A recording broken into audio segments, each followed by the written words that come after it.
Good morning and जय हिंद to everyone. तो मैं दुर्गेश शाही आपके साथ आपकी पॉलिटी की क्लास को आगे बढ़ाता हूं।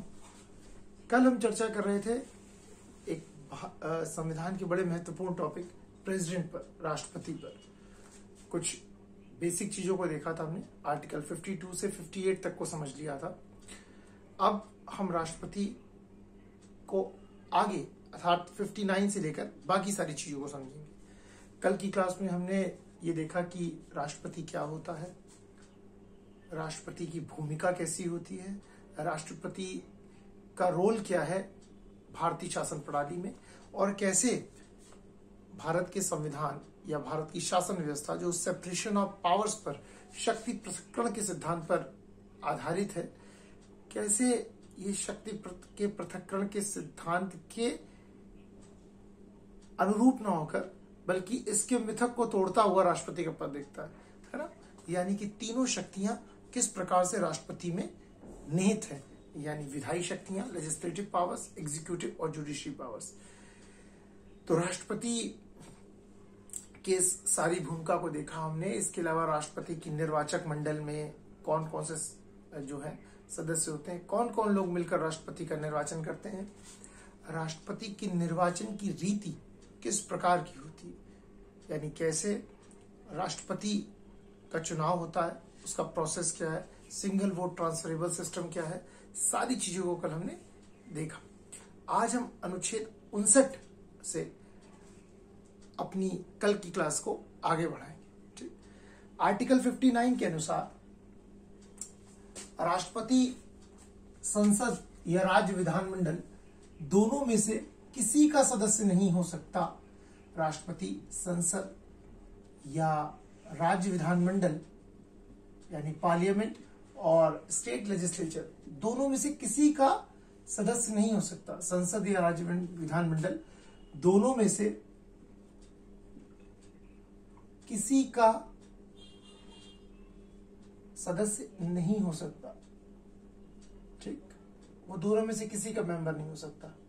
लेकिन यदि वो निर्वाचन से पूर्व, यानी कि जब उसका राष्ट्रपति के पद पर निर्वाचन हो रहा है, उसके पूर्व निर्वाचन होने से पहले अगर वो संसद का या राज्य विधानमंडल का सदस्य है, यानी संसद के दोनों सदनों में से किसी एक का या फिर राज्य विधानमंडल के दोनों सदनों में से किसी एक का अगर वह सदस्य है, तो राष्ट्रपति का निर्वाचन होने के पश्चात उस दिन से उसके उस पद को रिक्त समझा जाएगा। यानी फिर वो दोनों में से किसी भी, यानी संसद या राज्य विधानमंडल के का सदस्य नहीं हो सकता। ठीक, क्लियर? फिर से एक बार चर्चा करते हैं। संसद या राज्य विधानमंडल दोनों में से किसी सदन का सदस्य नहीं हो सकता यदि निर्वाचन के पूर्व, यानी जब राष्ट्रपति में चुना जा रहा है, अगर वो इसका इन दोनों में से किसी का सदस्य है भी, तो दोनों में से किसी का सदस्य है भी, तो निर्वाचन के पश्चात उसका यह पद रिक्त माना जाएगा। तो निर्वाचन के पश्चात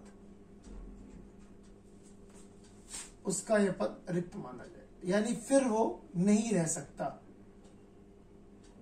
उसका यह पद रिक्त माना जाएगा, है ना। यानी फिर वह दोनों में से किसी भी सदन का सदस्य नहीं रह सकता। आर्टिकल 59 ये बात करता है, अनुच्छेद 59। ठीक, अब हम संविधान यानी कि राष्ट्रपति के अगले अनुच्छेद आर्टिकल 60 की बात करेंगे, है ना, अनुच्छेद 60 की। तो आर्टिकल 59 आया हो, आपको क्लियर होगा कि वह संसद और राज्य विधानमंडल दोनों में से किसी का सदस्य मेंबर नहीं हो सकता। ठीक, प्रेसिडेंट रहते हुए, प्रेसिडेंट रहने से पूर्व अगर मानिए वो किसी भी संसद के दोनों सदनों में से किसी भी एक सदन का सदस्य है, या राज्य विधानमंडल के दोनों सदन, राज्य विधानसभा या विधान परिषद दोनों में से किसी का भी सदस्य है, तो अगर उसका राष्ट्रपति के लिए निर्वाचन हो जाता है, तो फिर उसी दिन से उसके पद को रिक्त माना जाएगा, यानी कि त्याग दे देगा। तब वो इस पद पर मतलब साथ में नहीं बना रह सकता। ठीक, अनुच्छेद 60 यानी कि आर्टिकल 60 किसकी बात करता है? अनुच्छेद 60 यानी कि आर्टिकल 60 जो है वो राष्ट्रपति के शपथ की बात करता है। किसकी बात करता है? राष्ट्रपति की शपथ की, ओथ ऑफ प्रेसिडेंट, राष्ट्रपति के शपथ की बात करता है ना, ओथ ऑफ प्रेसिडेंट। देखिए एक चीज और, प्रश्न कई प्रकार से बनते हैं। तो एक बार यूपी पीसीएस की परीक्षा में प्रश्न आ चुका है, यूपीएससी में भी, कि अनुसूची 2 में किन किन लोगों की शपथ का वर्णन है। तो राष्ट्रपति का, अनुसूची 3 में किन किन की शपथ का वर्णन है, तो राष्ट्रपति की शपथ का वर्णन नहीं है वहां पर। राष्ट्रपति की शपथ का वर्णन अनुच्छेद 60 में है। ठीक, तो राष्ट्रपति को शपथ हमेशा भारत के मुख्य न्यायाधीश ही दिलाते हैं। कौन दिलाते हैं? राष्ट्रपति को शपथ भारत के मुख्य न्यायाधीश, चीफ जस्टिस ऑफ इंडिया दिलवाते हैं। अगर वह अनुपस्थित रहते हैं तो सर्वोच्च न्यायालय के कोई अन्य वरिष्ठतम न्यायाधीश उनको शपथ दिलवाते हैं। तो राष्ट्रपति जब शपथ लेते हैं तो उसमें 3 बिंदु होते हैं। सबसे पहले तो वो बोलते हैं कि भाई मैं श्रद्धा पूर्वक अपनी शपथ का, राष्ट्रपति पद का कार्यपालन करूंगा। उनकी शपथ का पहला बिंदु ये होता है कि मैं श्रद्धा पूर्वक अपने राष्ट्रपति के पद का कार्यपालन करूंगा। ठीक, सबसे पहली शपथ भाई यही है कि राष्ट्रपति के पद का कार्यपालन करूंगा श्रद्धा पूर्वक, है ना, बिल्कुल मन लगा के कार्यपालन करूंगा। ठीक, दूसरी जो वो शपथ लेते हैं वो बड़ी महत्वपूर्ण है, उसको ध्यान रखिएगा। पहली तो भाई सिंपल ही है कि राष्ट्रपति के पद का जो है मैं पालन करूं, कार्यपालन। हर व्यक्ति उसका वो रहता कि किसी भी पद पर, आप चाहे कोई व्यक्ति किसी पद पर सिलेक्ट हो, ठीक, या वह राष्ट्रपति बने, चाहे वह प्रधानमंत्री बने, चाहे वह सांसद बने, चाहे वह किसी नौकरी में आए, ठीक, वो वाली नौकरी जैसे मानी सेना की है या पुलिस की नौकरी जहां पर शपथ दिलाई जाती है, तो वह सबसे पहली चीज तो वही होती है कि वह श्रद्धापूर्वक अपने पद के कार्यपालन की बात करता है। राष्ट्रपति के पद में समझिएगा दूसरी चीज, वह संविधान और विधि के, यानी कि कॉन्स्टिट्यूशन और लॉ, संविधान और विधि के परिरक्षण, प्रिजर्वेशन, बोल रहे हैं कि प्रिजर्व करूंगा मैं, यानी बचा के रखूंगा, उसकी रक्षा करूंगा। ठीक, परिरक्षण, संरक्षण, प्रोटेक्ट भी करूंगा, है ना, प्रिजर्व भी करूंगा, प्रोटेक्ट भी करूंगा, संरक्षण, प्रोटेक्ट, एवं प्रतिरक्षण की शपथ लेते हैं।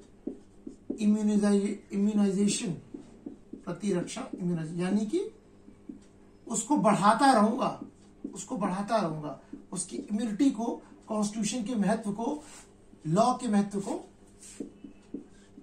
बढ़ाता रहूंगा, प्रतिरक्षण की शपथ लेते हैं। ठीक, तो ये ध्यान रखिएगा तीनों बिंदु, परिरक्षण, प्रिजर्वेशन, संरक्षण, प्रोटेक्शन, और प्रतिरक्षण, इम्यूनाइजेशन, यानी उसको प्रिजर्व रखूंगा, संभाल के रखूंगा कि इसको कोई क्षति ना होने पाए, उसको प्रोटेक्ट करूंगा कि कोई इसका मिसयूज ना कर पाए, और प्रतिरक्षण करूंगा, हमेशा उसकी इम्यूनिटी को, यानी उसके महत्व को, उसकी शक्ति को दिन प्रतिदिन मैं बढ़ाता रहूंगा, ये मेरा कर्तव्य है। तो सेकंड वाली जो शपथ है वह सबसे महत्वपूर्ण है। तीसरी तो फिर वही है कि मैं भारत के जनता की सेवा और कल्याण में निहित रहूंगा, जनता की सेवा एवं कल्याण, तो ये आप समझ सकते हैं, जनता की सेवा एवं कल्याण में निहित रहूंगा। ये तो सिंपल सी हो गई। ठीक, कल्याण में निहित रहूंगा, है ना। ठीक, तो दो तो सिंपल है कि भाई अपने पद का कार्यपालन करूंगा, और ये बड़ा इंपॉर्टेंट है, सेकंड वाली, इससे बड़े क्वेश्चन बनते हैं। तो ये आप याद रखिएगा। आ जाता है कि किस राष्ट्रपति की जो संविधान की शपथ लेते हैं उनमें कौन कौन से बिंदु शामिल है। तो सबसे पहले परिरक्षण, प्रिजर्वेशन, संरक्षण, प्रोटेक्शन, और प्रतिरक्षण, इम्यूनाइजेशन की शपथ जो है वह राष्ट्रपति लेते हैं। ठीक, राष्ट्रपति जो है इम्यूनाइजेशन की शपथ लेते हैं। ये अनुच्छेद 60 की बात होगी। तो आई होप 59 और 60 कोई ऐसी महत्वपूर्ण बात नहीं थी, बड़ी इजी चीजें थी, तो ये आपको बड़े आराम से, बड़ी आसानी के साथ जो है वह क्लियर हो गई होगी। अब हम आते हैं अनुच्छेद 61 की ओर। इसको थोड़ा ध्यान से समझिएगा, बहुत इंपॉर्टेंट है ये। कल मैंने आपसे क्लास को पढ़ाते हुए चर्चा की थी कि अनुच्छेद 61 के अनुसार, अनुच्छेद 61 में राष्ट्रपति के महाभियोग की बात की गई। देखिए महाभियोग क्या होता है। कल मैंने जिस्ट में आपको बताया था कि राष्ट्रपति के पद की कार्यावधि कितनी होती है, 5 वर्ष। यानी राष्ट्रपति जिस दिन से चुना जाएगा उस दिन से लेकर अपने पद पर 5 वर्ष की अवधि के लिए कार्यरत रहेगा।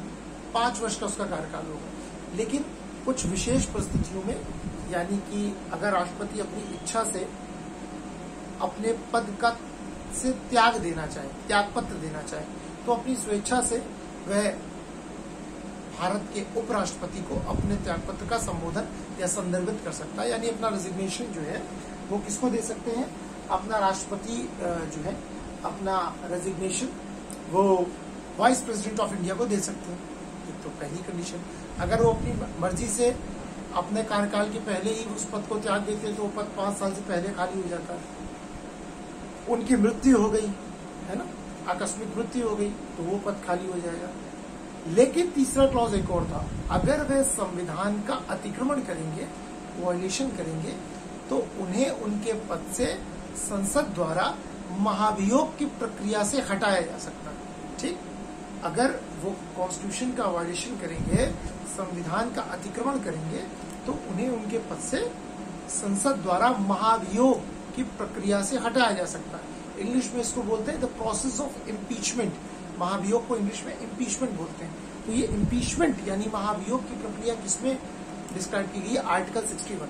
महाभियोग क्या होता है ये भी समझना आवश्यक है, किस अनुच्छेद में ये भी, क्योंकि बहुत बार क्वेश्चन आ जाता है कि राष्ट्रपति की महाभियोग की प्रक्रिया किस अनुच्छेद में बताई गई है।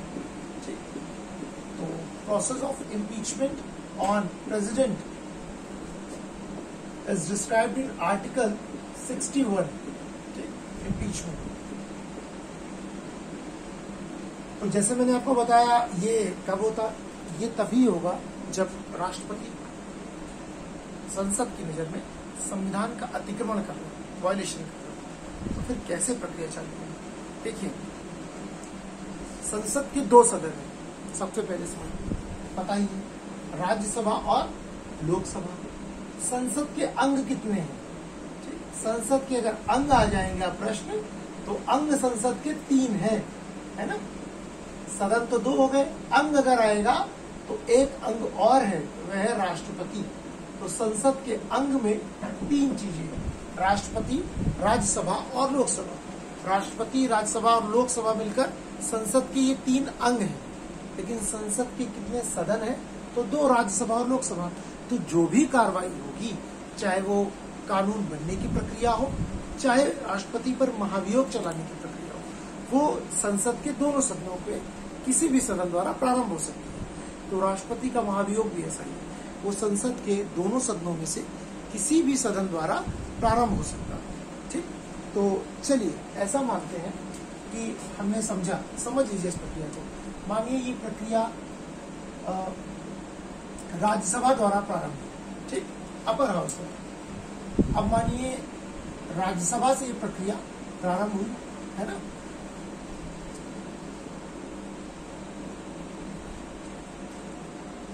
अब चाहे राज्यसभा से हो चाहे लोकसभा से हो, किसी भी सदन से यदि ये प्रक्रिया जिस भी सदन से प्रारंभ होगी, सबसे पहले तो उस सदन के 1/4 लोगों को उस प्रस्ताव पर, महाभियोग के प्रस्ताव पर हस्ताक्षर करना पड़ेगा। ठीक, लोगों को महाभियोग के प्रस्ताव पर हस्ताक्षर करना पड़ेगा। किनको? उसी सदन के सदस्यों को जहां से ये प्रक्रिया स्टार्ट होगी। ठीक, मानिए राज्यसभा जो है वह एक प्रस्ताव लेकर आई कि हम राष्ट्रपति को प्रोसेस ऑफ इम्पीचमेंट के तहत हटाना चाहते हैं।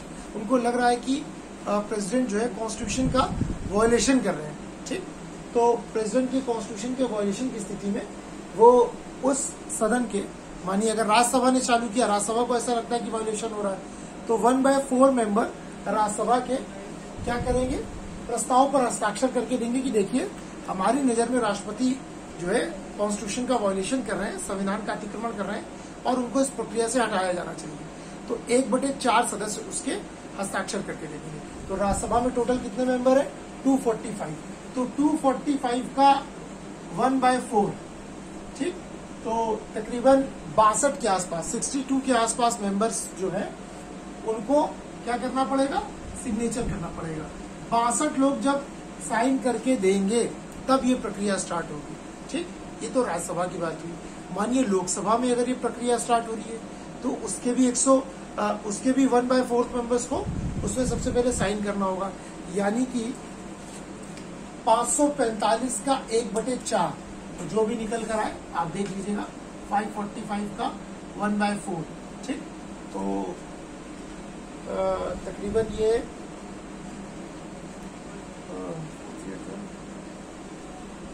134 के आसपास निकल कर आएगा, 134 के आसपास निकल कर आएगा, आप देख लीजिएगा। तो अगर लोकसभा से चालू होगी तो उसके 1/4 मेंबर्स को सिग्नेचर जो है उस पर करना होगा। अब मानिए 1/4 लोगों ने सिग्नेचर कर दिया। सिग्नेचर करने के पश्चात अब ये प्रक्रिया प्रारंभ होगी। तो प्रारंभ होने के साथ ही जैसे ही उस सदन पर 1/4 लोग प्रस्ताव कर देंगे कि भाई हाँ ठीक है, प्रक्रिया जैसे ही चालू होगी तो जिस दिन से प्रक्रिया को स्टार्ट किया जाएगा, ठीक, कि भाई 1/4 लोगों ने हस्ताक्षर कर दिया कि हाँ हम समर्थन में, अब जैसे ही प्रक्रिया स्टार्ट होगी उसके कम से कम 14 दिन पहले, उसके प्रक्रिया प्रारंभ होने से 14 दिन पहले, 14 डेज पहले क्या करना पड़ेगा? 14 दिन पहले राष्ट्रपति को इसकी सूचना देनी पड़ेगी। 14 दिन पहले राष्ट्रपति को सूचना देनी पड़ेगी कि भाई आपके ऊपर महाभियोग की प्रक्रिया स्टार्ट हो रही है, ठीक।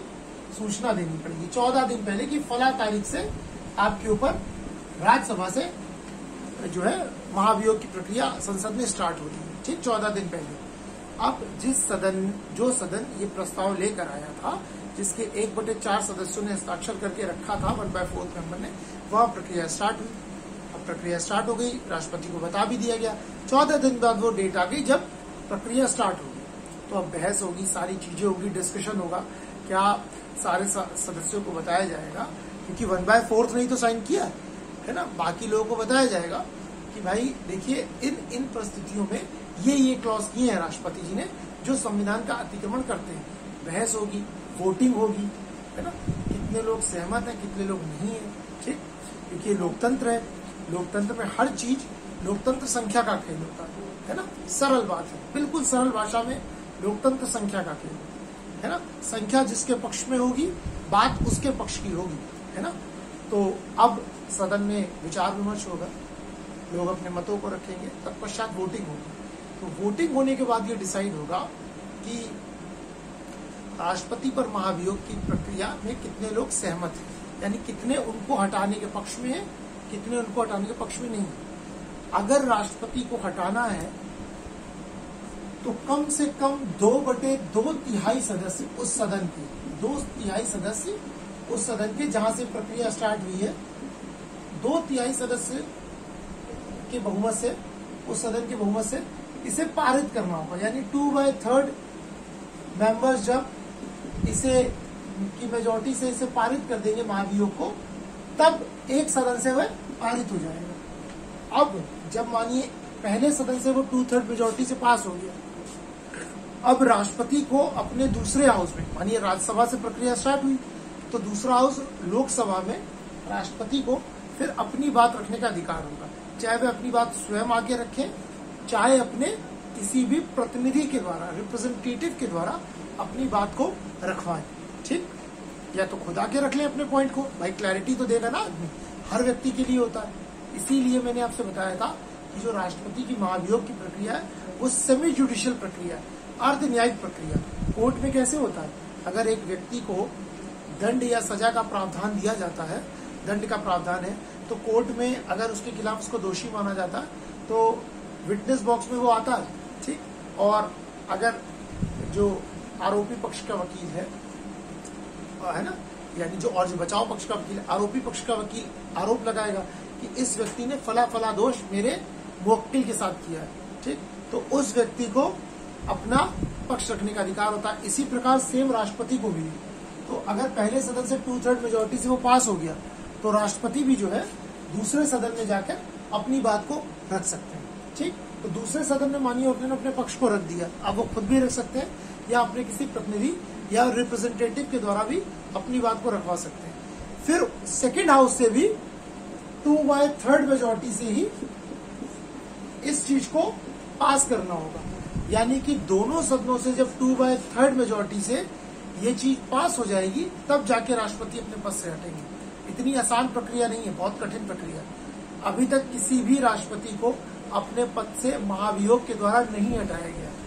अभी तक किसी भी राष्ट्रपति को अपने पद से महाभियोग के द्वारा नहीं हटाया गया, ये चीज ध्यान रखिएगा। इसके अलावा एक चीज और ध्यान दीजिए, तो ये आपकी हो गई महाभियोग की प्रक्रिया जिसको आर्टिकल 61 में बताया गया है। एक बार क्विक रिवीजन कर लेते हैं फटाफट। किसी भी सदन से प्रारंभ हो सकती है, राज्यसभा या लोकसभा। जिस भी सदन से स्टार्ट होगी उसके 1/4 मेंबर्स को हस्ताक्षर यानी साइन करके प्रस्ताव प्रपोजल रखना होगा इम्पीचमेंट के प्रोसेस को स्टार्ट होने का। ठीक, जिस भी सदन से स्टार्ट होगा वहां पर उससे पहले 14 दिन पहले 14 डेज पहले जो है राष्ट्रपति को बताना होगा कि आपके विरुद्ध इस दिन से ये प्रक्रिया स्टार्ट हो रही है। राइट, फिर उस सदन के 2/3 सदस्य के बहुमत से जब उसको महाभियोग को पारित कर देंगे, फिर दूसरे सदन में भी 2/3 मेजोरिटी से रखना पड़ेगा, तब जाकर ये महाभियोग की प्रक्रिया कंप्लीट होगी। अब एक चीज आप इसमें ध्यान दीजिएगा, मैंने कल आपको आर्टिकल 54 के तहत राष्ट्रपति का इलेक्टोरल कॉलेजियम बताया था, निर्वाचक मंडल। कौन कौन लोग होते हैं? संसद के दोनों सदनों के निर्वाचित सदस्य, elected members of both houses of parliament, संसद के दोनों सदनों के निर्वाचित सदस्य, और राज्य विधानमंडल के, राज्य विधानमंडल में मैं मतलब आप राज्य विधानसभा मानिए, विधान परिषद के सदस्य होते नहीं है, तो राज्य विधानसभा के निर्वाचित सदस्य। इसके अलावा दिल्ली एवं पौंडीचेरी के विधानसभा के इलेक्टेड मेंबर्स, ये लोग मिलकर राष्ट्रपति के चुनाव में भाग लेते हैं। लेकिन जब महाभियोग की प्रक्रिया चल रही है तो आप देख रहे हैं ना स्टेट लेजिस्लेटिव असेंबली के मेंबर्स हैं, ना दिल्ली और पुडुचेरी लेजिस्लेटिव असेंबली के मेंबर्स हैं। ठीक, वो दोनों लोग, वो दोनों सदस्य यानी राज्य विधानसभाओं के और दिल्ली और पौंडीचेरी विधानसभा के सदस्य जिन्होंने राष्ट्रपति के चुनाव में भाग लिया था, वो राष्ट्रपति के महाभियोग के प्रोसेस में पार्टिसिपेट नहीं कर रहे हैं। और वो लोग नॉमिनेटेड लोग, मनोनीत सदस्य जिन्होंने राष्ट्रपति के चुनाव में भाग नहीं लिया था, वो सभी लोग राष्ट्रपति की महाभियोग की प्रक्रिया में भाग ले रहे हैं। तो इस अंतर को ध्यान रखिएगा। क्वेश्चन कभी कभी इसी प्रकार से यूपीएससी थोड़ा टफ करके पूछ देती है, तो आप इसको अपने इस चीज को बड़े अच्छे से जो है आप ध्यान रखिएगा। तो इस प्रकार से राष्ट्रपति को उसके पद से हटाया जाता है महाभियोग के द्वारा। हालांकि आज तक किसी भी राष्ट्रपति को उसके पद से इम्पीचमेंट के प्रोसेस के तहत महाभियोग के द्वारा हटाया नहीं गया। ठीक, तो ये तो हो गई राष्ट्रपति को चुनने से लेकर राष्ट्रपति के हटाने की प्रक्रिया। पर जब हमने क्लास स्टार्ट की थी तो मैंने आपको बताया था कि कैसे सेपरेशन ऑफ पावर्स के सिद्धांत के तहत राष्ट्रपति में तीनों शक्तियां हैं, legislative powers, executive powers, judicial powers. ठीक, आइए देखते हैं कि राष्ट्रपति की शक्तियां कौन कौन सी हैं। ठीक, कैसे उसकी शक्तियों को डिस्क्राइब किया गया है, कितनी प्रकार की राष्ट्रपति की शक्तियां हैं, तो थोड़ा समझते हैं। ठीक है, देखिए हम बहुत सरल रूप में प्रेसिडेंट की पावर्स को देखेंगे और समझेंगे। बिल्कुल एक एक पॉइंट को बड़े अच्छे से इजिली डिस्क्रिमिनेट करके देखेंगे। ठीक, तो राष्ट्रपति की जो शक्तियां हैं, पावर्स हैं राष्ट्रपति की, वो जनरली दो पार्ट में डिवाइडेड है। ठीक, एक है उसकी शांतिकालीन शक्तियां, पीस के टाइम में, है ना, जब युद्ध ना चल रहा हो, कोई ऐसी आपातकालीन स्थिति ना हो, है ना, शांतिकालीन शक्तियां, पावर्स ऑफ पीस टाइम। ठीक, जब एकदम शांति चल रही हो देश में, कोई ऐसी कोई आपात की या युद्ध की स्थिति नहीं हो। दूसरी शक्तियां उसकी है आपातकालीन, है ना, सबके पास होती हैं, आपके पास भी तो होंगी। शांति काल में यानी पीस टाइम में जो है आप अपनी बात को अलग प्रकार से रखते हैं, अलग चीजों से रखते हैं, लेकिन कोई विकट स्थिति आ जाए, है ना, बिल्कुल आपातकालीन स्थिति आ जाए, तो फिर आप कुछ और पावर्स होती है जिसको आप यूज कर सकते हो, है ना। सिंपल भाषा में जैसे आप समझिए कि क्या आप किसी को साधारणता जो है मार सकते हैं, किसी को साधारणता मार सकते हैं, नहीं मार सकते, है ना। लेकिन आपको आईपीसी राइट टू डिफेंस का राइट देती है, लेकिन राइट टू डिफेंस का मतलब तो नहीं ना कि आप छोटी सी बात में किसी को मार देंगे, है ना। जब तक कोई आप पर हमला ना कर दे तब तक आप किसी दूसरे पर जानलेवा हमला नहीं कर सकते, है ना। अगर आप अपने आप को बचाने की स्थिति में, जिसने आप पर हमला किया उस व्यक्ति की मृत्यु हो जाती है, तो फिर ऐसी स्थिति में जब कोर्ट में केस जाता है तो कोर्ट आपको छोड़ता है, क्योंकि आपको राइट टू डिफेंस का अधिकार है ना। लेकिन वो किसी स्थिति में, मानिए किसी व्यक्ति ने आपको गोली चलाई आपके ऊपर, आप उस हमले में बचे और आपने भी पलटाकर आत्मरक्षा में गोली चलाई, उसने आप पर हमला किया तो आप बच गए, आपने जब उस पर अपने राइट टू डिफेंस का प्रयोग किया वो व्यक्ति की मृत्यु हो गई, तो इस स्थिति में आपको सजा नहीं मिल सकती। लेकिन अब इसका मतलब ये नहीं है कि किसी व्यक्ति ने आप पर ईंटा चलाया और आपने उस पर गोली चला दी, है ना, और कोर्ट में जाके आपने बोला कि फला व्यक्ति ने मेरे ऊपर पत्थर चलाया और मुझको ईंटा लगा तो मैंने गोली चला दी। हो जाता है, कुछ लोग ऐसे होते हैं शॉर्ट टेम्पर्ड, वो पत्थर चलाने में गोली चला दें, तो यहां पर आपको सजा मिल सकती है। तो वो आपातकालीन परिस्थितियां, है ना, वो राइट टू डिफेंस का अगर कोई व्यक्ति आपसे हो जाता है तो वो इमरजेंसी पावर्स है। तो इसी प्रकार प्रेसिडेंट की पावर्स भी जो है वो दो प्रकार में डिवाइड है, शांतिकालीन शक्तियां और आपातकालीन शक्तियां। ठीक, तो हम दोनों को कैटेगरी वाइज देखेंगे कि कौन कौन सी शांतिकालीन शक्तियां और कौन कौन सी आपातकालीन। तो सबसे पहले हम देखते हैं शांतिकालीन शक्तियां कौन कौन सी। तो पीस टाइम में जो उसकी पावर्स है, सबसे पहली है एग्जीक्यूटिव पावर्स, कार्यकारी शक्तियां, एग्जीक्यूटिव पावर्स, है ना। अभी हम देखेंगे राष्ट्रपति की कार्यकारी शक्तियां कौन सी हैं। फिर है लेजिस्लेटिव पावर्स, विधायी शक्तियां, तो विधायी शक्तियां उसकी कौन सी है ये भी देखेंगे। उसके पास वित्तीय शक्तियां भी हैं, फाइनेंशियल पावर्स भी हैं, ठीक, वित्तीय शक्तियां भी हैं। इसके अलावा उसके पास जुडिशियल पावर्स भी हैं, न्यायिक शक्तियां भी हैं। कौन सी हैं देखते हैं, है ना। राष्ट्रपति को क्षमादान का अधिकार प्राप्त है आर्टिकल 72 के तहत, देखेंगे कौन कौन सी कितनी प्रकार की सजाएं हैं, वीटो पावर्स है, इन सब पर डिस्कस करेंगे।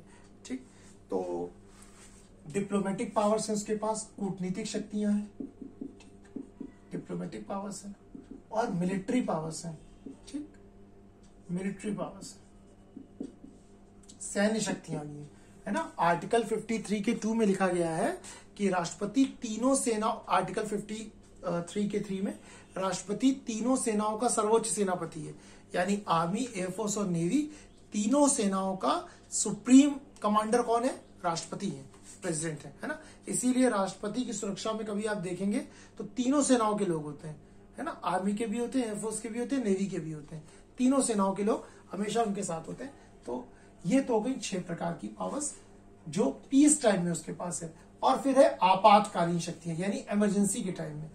आपातकालीन शक्तियां भी उसकी 3 स्थितियों में, एक आर्टिकल 352 के तहत, ठीक, जब नेशनल इमरजेंसी होती है, आर्टिकल 356 के तहत, यानी जिसको आप सरल भाषा में प्रेसिडेंट रूल कहते हैं। ये तो हो गया राष्ट्रीय आपातकाल, नेशनल इमरजेंसी के समय, है ना। ये हो गया प्रेसिडेंट रूल जिसको आप सरल भाषा में बोलते हैं। हालांकि अगर आप संविधान की भाषा में देखें तो अनुच्छेद 356 को क्या बोला गया है, संवैधानिक तंत्र का फेल होना। अगर राज्यों में जब शासन कॉन्स्टिट्यूशन के अनुसार ना हो पाए तो माना जाता है कि कॉन्स्टिट्यूशनल सिस्टम जो है, law and system, order system fail हो गया है, ठीक। तो संवैधानिक तंत्र का फेल होना, उस परिस्थिति में अनुच्छेद 356 लगा दिया जाता है। तो ये भी प्रेसिडेंट की पावर है। और तीसरा है आर्टिकल 360, ये फाइनेंशियल इमरजेंसी की बात करता है, ठीक, वित्तीय आपातकाल। अगर देश में कोई वित्तीय आपातकाल की स्थिति हो तो राष्ट्रपति आर्टिकल 360 को यूज कर सकते हैं, ठीक। तो ये कुछ उनकी पावर्स है पीस टाइम की, और ये है इमरजेंसी के टाइम्स की, ठीक। तो आप समझ गए, इसको कैटेगराइज ऐसे कर लीजिएगा। और अगर आप लोग नोट्स बना रहे हैं तो बहुत अच्छी बात है कि आप इसके नोट्स जो है अच्छे से बनाते रहिएगा, है ना। तो अब हम सबसे पहले राष्ट्रपति की पीस टाइम की पावर्स पर जो है डिस्कस करेंगे, जिसमें सबसे पहली है एग्जीक्यूटिव पावर, कार्यकारी शक्तियां। ठीक, तो चलिए एक छोटी सी रिंग डाल लेते हैं और देखते हैं कौन कौन सी शक्तियां जो है इसकी राष्ट्रपति की कार्यकारी शक्तियां। ठीक, तो चलिए यहाँ पर नोट करते हैं एग्जीक्यूटिव पावर्स, देखते हैं कौन कौन सी है ना। तो कार्यकारी शक्ति, जैसे मैंने कल बताया आपको, आर्टिकल 53 में बोला गया कि संघ के कार्यपालिका की समस्त शक्तियां राष्ट्रपति में निहित होंगी। यानी जितनी भी एग्जीक्यूटिव पावर्स है यूनियन की, वो किसके अंदर इनहेरेंट है? प्रेसिडेंट के अंदर। प्रेसिडेंट यानी राष्ट्रपति अपनी इन शक्तियों का प्रयोग स्वयं अथवा अपने अधीनस्थों के द्वारा करेगा। यानी प्रेसिडेंट इस पावर को, एग्जीक्यूटिव पावर्स को, या तो खुद एंजॉय कर सकते हैं, है ना, या फिर किसके द्वारा कर सकते हैं, या फिर अपने अधीनस्थों के द्वारा यानी मंत्रियों के द्वारा इस चीज को कर सकते हैं। ठीक है, इस पावर्स को यूज कर सकते हैं।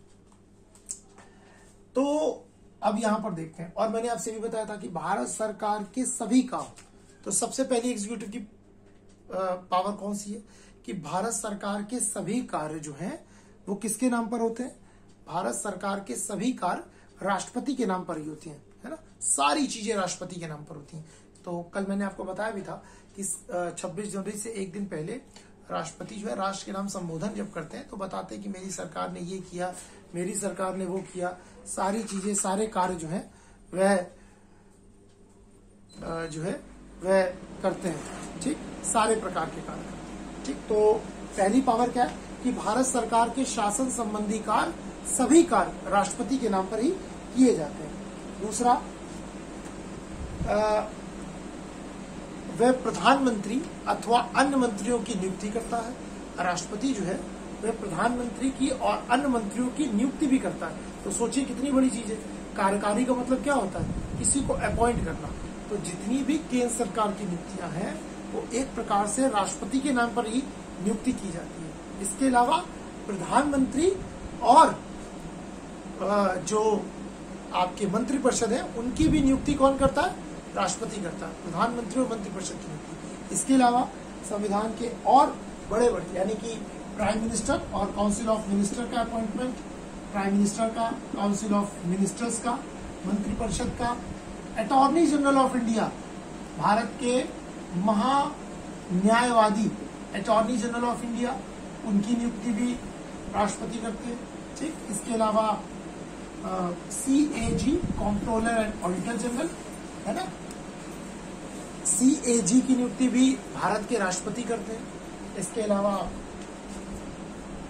Election commissioner, CEC, chief election commissioner, और election commissioner, chief election commissioner, election commissioner, उनकी भी नियुक्ति यही करते हैं।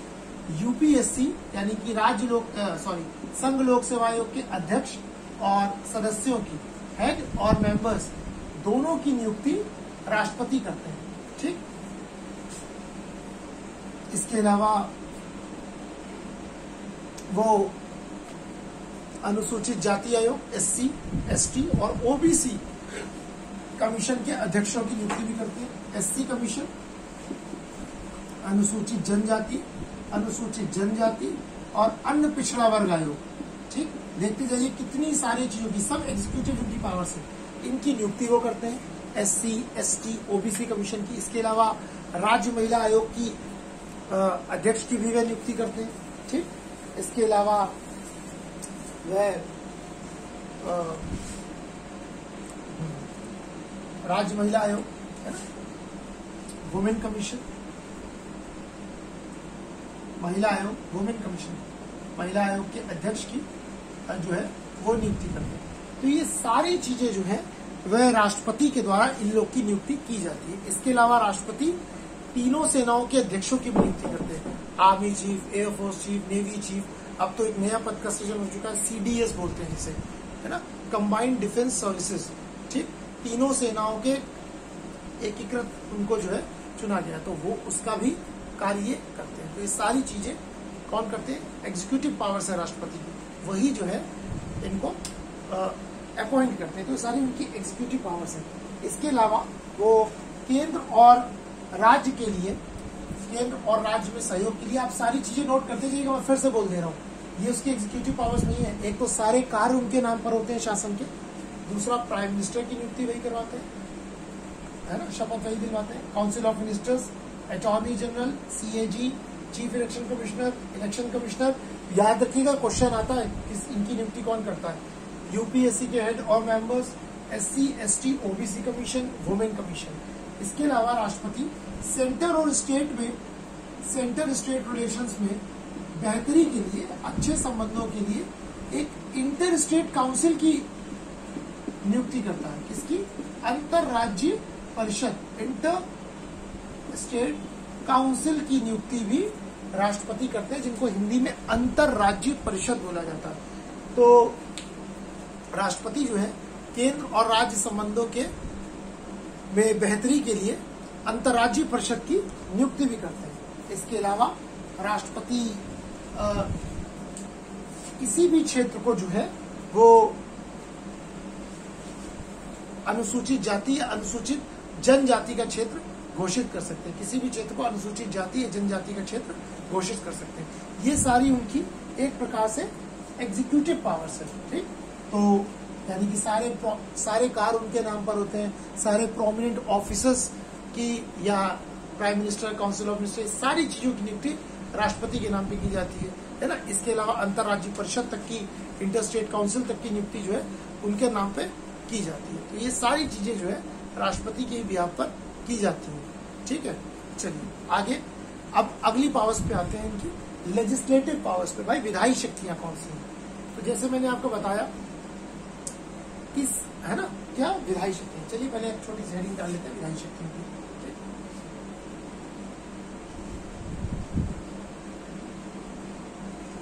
विधायी शक्ति है ना, लेजिस्लेटिव पावर्स। तो एग्जीक्यूटिव पावर्स आपने देखी, विधायी शक्तियां की कौन कौन सी है? देखिए सबसे पहली लाइन जो मैंने आपको कल बताई थी, भाई कोई भी कानून का निर्माण कब होगा? जब राष्ट्रपति किसी विधेयक पर हस्ताक्षर कर देंगे। तो सबसे पहली चीज तो यही होगी कि वो कानून निर्माण में सहयोगी है ना, कि जब राष्ट्रपति किसी विधेयक पर या किसी बिल पर सॉरी, राष्ट्रपति किसी बिल या विधेयक पर जब वो साइन करेंगे, तभी कोई विधेयक या बिल जो है वो एक्ट में परिवर्तित होगा। किसमें परिवर्तित होगा? एक्ट में या कानून बनेगा। तो सबसे पहले इसी प्रकार से ये सबसे बड़ी विधायी शक्ति है कि उनके पास कानून निर्माण का अधिकार है। दूसरा मैंने आपसे बोला कि संसद के अंग में अगर आप चर्चा करेंगे, संसद के सदन तो 2 होते हैं। How many houses in parliament? Simple 2 houses, Rajya Sabha and Lok Sabha. But अगर क्वेश्चन आएगा कि संसद के कितने अंग हैं, how many parts of the constitution, तो 3 अंग हैं, राष्ट्रपति, राज्यसभा, लोकसभा। ध्यान रखिएगा, प्रश्न बहुत बार आया कि संसद के कितने अंग हैं, राष्ट्रपति, राज्यसभा, लोकसभा। अब चूंकि वह संसद का अंग है, ठीक, तो संसद का अंग होने के नाते तो एक तो कानून निर्माण की प्रक्रिया में उसका योगदान हो गया, बिना उसके हस्ताक्षर के कोई कानून बनेगा नहीं। ठीक, तो पहली चीज तो उसकी ये हो गई। दूसरी चीज, चूंकि वो संसद का अंग है, संसद का पार्ट है, तो वो संसद की बैठक को बुला सकता है ना। भाई संसद की बैठक को कौन बुलाता है? राष्ट्रपति संसद की बैठक को बुलाता है, संसद की बैठक बुलाता है ना। वह कुछ समय के लिए संसद की बैठक को स्थगित भी कर सकता है, वह लोकसभा को विघटित भी कर सकता है। वो संसद की बैठक बुलाता भी है, स्थगित भी कर सकता है ना। वह लोकसभा का विघटन भी कर सकता है। ये सब उसकी लेजिस्लेटिव पावर्स है। लोकसभा का विघटन भी कर सकता है, डिसॉल्व भी कर सकता है।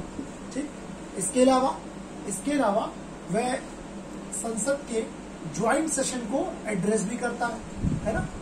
2 बार करता है, कल हमने चर्चा की थी। संसद के संयुक्त सत्र को एक बार जब नई लोकसभा का गठन होता है, यानी जैसे ही लोकसभा के चुनाव होते हैं, नई सरकार चुन के आती है, तो वो दोनों सदनों को एक साथ संबोधित करता है। क्यों करता है? जबकि वह, मैंने आपको बताया आर्टिकल 59 में, वह संसद के दोनों में से किसी भी सदन का या फिर राज्य विधानमंडल के, यानी कि अगर किसी राज्य में विधान परिषद है तो विधानसभा, विधान परिषद, राज्य विधानमंडल के भी किसी सदन का सदस्य नहीं हो सकता। तो जब वो किसी सदन का मेंबर नहीं है, तो फिर वो क्यों एड्रेस कर रहा है ज्वाइंट सेशन को? क्योंकि वो संसद का एक इम्पोर्टेंट अंग है। तो संसद की किसी सदन का सदस्य नहीं है, बल्कि उसका एक पार्ट है, वो मेंबर नहीं है ना, वो पार्ट है उसका। इसलिए चूंकि वो देश के भी प्रधान है ना, इसलिए वो संसद के दोनों सत्रों को एक साथ संबोधित करते हैं, ज्वाइंट सेशन बुला सकते हैं ना।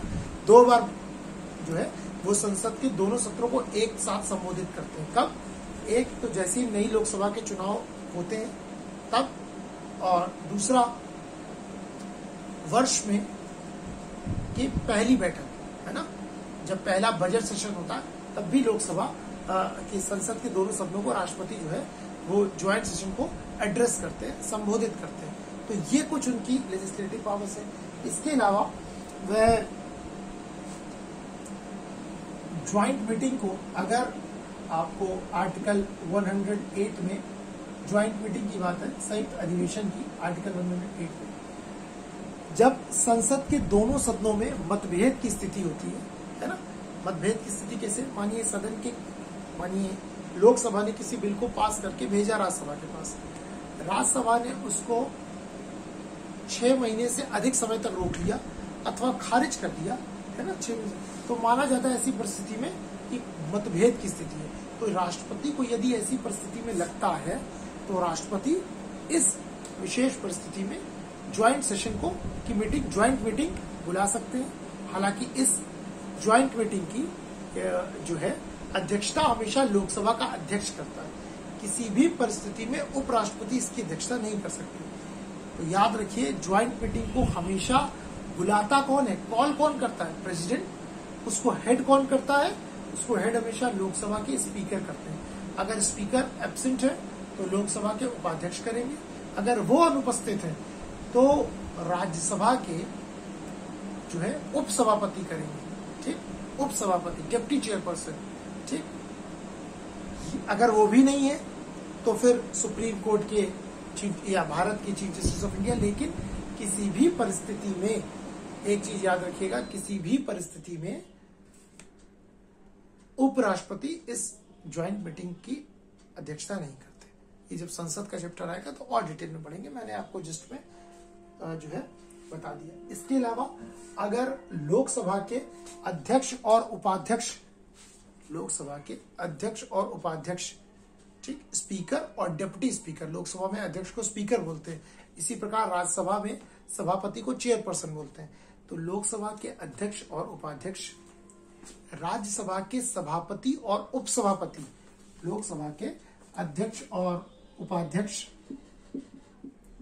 लोकसभा के अध्यक्ष और उपाध्यक्ष, और राज्यसभा के सभापति एवं उपसभापति। ठीक, अगर दोनों का पद रिक्त हो, ठीक, तो राष्ट्रपति किसी को भी अध्यक्ष या उपाध्यक्ष, सभापति एवं उपसभापति नियुक्त कर सकते हैं। ठीक, अगर पद रिक्त हो तो, अगर पद रिक्त हो तो, वैकेंट हो तो, खाली हो अगर किसी विशेष परिस्थिति में। ठीक, अगर पद रिक्त हो तो, खाली हो तो, ऐसी परिस्थिति में जो है राष्ट्रपति किसी को भी अपॉइंट कर सकते हैं। ठीक, इसके अलावा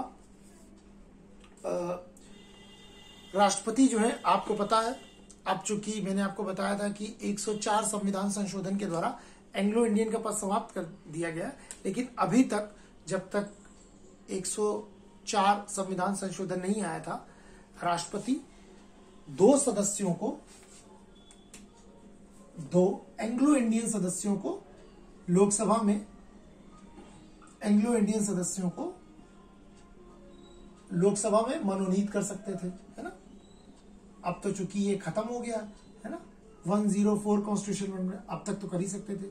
इसके अलावा 12 सदस्यों को राष्ट्रपति, जिन्होंने साहित्य, कला, विज्ञान के क्षेत्र में किया है, जिनका नाम होता, उनको राज्यसभा में मनोनीत कर सकते हैं, है ना। राज्यसभा में मनोनीत सदस्य के रूप में उनको मनोनयन उनका कर सकते हैं। ठीक, तो ये भी उनकी लेजिस्लेटिव पावर्स है ना, कि वह ये सारी चीजें, बैठक बुला सकते हैं, स्थगित कर सकते हैं, लोकसभा का विघटन कर सकते हैं, ज्वाइंट सेशन बुला सकते हैं, ज्वाइंट सेशन को एड्रेस करते हैं, ज्वाइंट मीटिंग बुला सकते हैं, अगर इन दोनों के पद खाली हो तो लोकसभा के अध्यक्ष और उपाध्यक्ष, राज्यसभा के सभापति और उपसभापति दोनों का अपॉइंटमेंट कर सकते हैं। एंग्लो इंडियन के सदस्यों को 2 लोगों को मनोनीत कर सकते हैं। राज्यसभा में सदस्यों को 12 लोगों को मनोनीत करते हैं। इसके अलावा वो चुनाव आयोग की सिफारिश से संसद के जो सदस्य हैं उनकी एलिजिबिलिटी के क्वेश्चन पर निर्णय दे सकते हैं, चुनाव आयोग से निर्णय लेकर। तो ये भी उनकी लेजिस्लेटिव पावर है कि वह चुनाव आयोग से, इलेक्शन कमीशन से डिस्कशन करके कि भाई जैसे मानिए कोई व्यक्ति चुन कर आ गया, आपको पता है कि जब कोई भी सांसद या विधायक जो भी होते हैं, विधानसभा के सदस्य, दोनों लोग जब कोई चुनाव होता है तो पर्चा दाखिला होता है। उस पर्चे में जो पर्चा दाखिला होता है वो उनका पर्सनल ब्यौरा होता है। उसमें एक एक चीज की जानकारी आपको देनी पड़ती है, जो भी सारी चीजें उसमें मेंशन है। तो अगर किसी ने उसको गलत उसमें चीजें दर्ज की हैं और अगर लगता है कि चुनाव आयोग की दृष्टि में कि क्या यह व्यक्ति, अगर क्वेश्चन कोई उठा देता है कि क्या यह व्यक्ति एलिजिबल है सांसद बनने के लिए, सदस्य बनने के लिए, तो फिर राष्ट्रपति के पास जाता है। तो राष्ट्रपति इस स्थिति में चुनाव आयोग से क्या करते हैं, सलाह लेते हैं और चुनाव आयोग की सलाह से फिर राष्ट्रपति निर्णय देते हैं कि फला व्यक्ति जिसके खिलाफ ये जो है क्वेश्चन रेज्ड हुआ है, वह व्यक्ति संसद का सदस्य बनने लायक है या नहीं। तो ये भी उनकी लेजिस्लेटिव पावर है। इसके अलावा वह, मैंने आपको बताया कि अगर संसद जो है वो किसी भी कानून का निर्माण तभी होता है जब राष्ट्रपति उस पर हस्ताक्षर कर देते हैं। लेकिन ऐसा नहीं कि संसद अगर कुछ भेजेगी तो उस पर हस्ताक्षर करना ही है ना, राष्ट्रपति उस पर हस्ताक्षर कर भी सकते हैं, ठीक, उस चीज को वापस भी भेज सकते हैं, है ना। तो किसी भी उसको वापस भी भेज सकते हैं। और अगर उन्होंने किसी चीज को वापस भेज दिया मंत्रिपरिषद की सलाह को, हालांकि उस सलाह को सिर्फ एक ही बार पुनर्विचार के लिए लौटा सकते हैं, दोबारा अगर वो चीज आएगी तो उस पर हस्ताक्षर करने ही होते हैं। तो ये भी उनकी लेजिस्लेटिव पावर सिद्ध हुए कि उन्होंने एक बार उस चीज को क्या कर दिया, वापस भेज दिया। इसके अलावा वो सीएजी की रिपोर्ट को और लोक सेवा आयोग की रिपोर्ट्स को संसद में प्रस्तुत करवाते हैं। ये भी उनकी लेजिस्लेटिव पावर का ही क्या है, पावर है, ठीक। तो ये उनकी कुछ लेजिस्लेटिव पावर्स। तो राष्ट्रपति के हमने 2 पावर्स को देखा, एग्जीक्यूटिव और लेजिस्लेटिव। तीसरी उनकी वित्तीय शक्तियां हैं, फाइनेंशियल पावर्स। वित्तीय शक्तियों में राष्ट्रपति की है, देखिए धन विधेयक जो है कुछ उस पर जो है वो राष्ट्रपति के हस्ताक्षर के पश्चात ही जो है, सबसे पहले, बाकी कानूनों में क्या होता है, आप संसद में दोनों विधेयक जब पास हो जाते हैं तब किसी बिल पर राष्ट्रपति साइन करते हैं और कानून बन जाता है। लेकिन कुछ विधेयक ऐसे होते हैं जिन पर राष्ट्रपति से पहले ही हस्ताक्षर ले लिया जाता है, जैसे धन विधेयक। तो धन विधेयक पर क्या होता है, राष्ट्रपति की पूर्व अनुमति के पश्चात ही उसे संसद में इंट्रोड्यूस किया जाता है। तो ये भी एक तरह से जो है राष्ट्रपति की फाइनेंशियल पावर्स। कौन सी शक्तियां, फाइनेंशियल पावर, क्या कि धन विधेयक पर राष्ट्रपति की पूर्व अनुमति के पश्चात ही, धन विधेयक पर, मनी बिल पर राष्ट्रपति की पूर्व अनुमति के पश्चात ही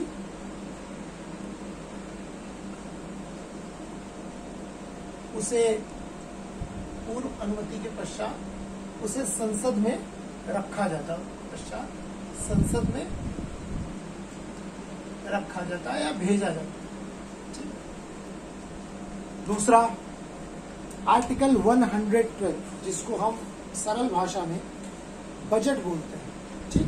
तो बजट भी संसद के समक्ष राष्ट्रपति की ही अनुमति से रखा जाता है। तो जो बजट रखा जाता है वो भी संसद में वो राष्ट्रपति की अनुमति से ही रखा जाता है। आर्टिकल 112 के तहत, जिसको आप एनुअल फाइनेंशियल रिपोर्ट, वार्षिक वित्तीय विवरण बोलते हैं। एनुअल फाइनेंशियल रिपोर्ट, वार्षिक वित्तीय विवरण, ठीक, वार्षिक वित्तीय विवरण बोला जाता है इसे, सरल भाषा में बजट। इन्हीं की अनुमति से संसद के समक्ष रखा जाता है।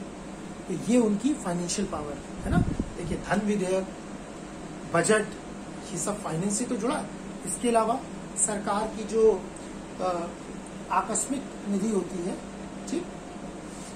कंटिजेंसी फंड, उसमें राष्ट्रपति की अनुमति से ही पैसा निकल सकता है। कंटिजेंसी फंड यानी कि आकस्मिक निधि में, आकस्मिक निधि से राष्ट्रपति की अनुमति से ही पैसा निकाला जा सकता है। तो ये इनकी वित्तीय शक्तियां हैं, है ना।